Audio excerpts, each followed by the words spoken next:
আজকে আমি বেলে মাছ রান্না করা দেখাবো। প্রথমে আমি চুলাতে একটা প্যান বসিয়ে দিলাম,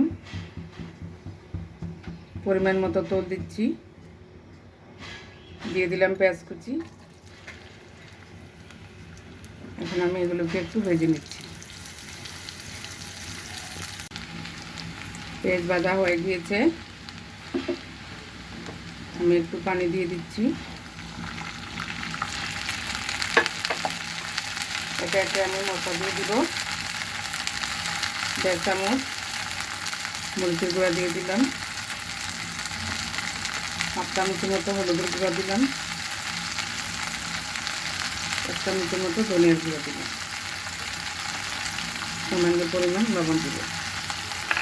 এখন এটাকে একটু কষিয়ে নেব।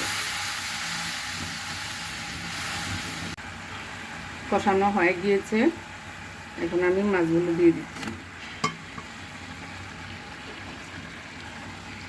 মাছগুলো বেশি নাড়াচাড়া করা যাবে না, প্রথমে একটু নেড়ে দিতে হবে। মাছ সিদ্ধ হয়ে গেলে আর নাড়া যাবে না, যেহেতু এগুলি বেলে মাছ, তাহলে ভেঙে যাওয়ার চান্স থাকবে। এখন আমি 5 মিনিটের জন্য ঢাকনা দিয়ে দিচ্ছি। 5 মিনিট পর ফিরে এলাম। মাছ কষানো হয়ে গিয়েছে। এখন আমি কয়েকটা টমেটোর ফালি দিয়ে দিচ্ছি, সামান্য পরিমাণ একটু পানি অ্যাড করব, ঢেকে দিচ্ছি।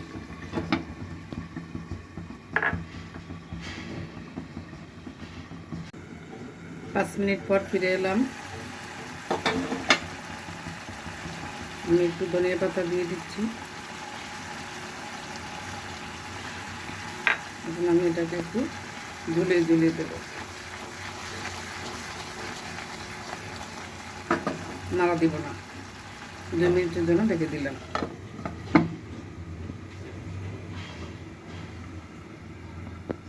2 মিনিট পর ফিরে এলাম। মাছ রান্নাটি একদম হয়ে গিয়েছে। এখন আমি একটা প্লেটে আলতোভাবে ঢেলে নিচ্ছি। এটাকে নাড়া দিলে এটা ভেঙে যাবে।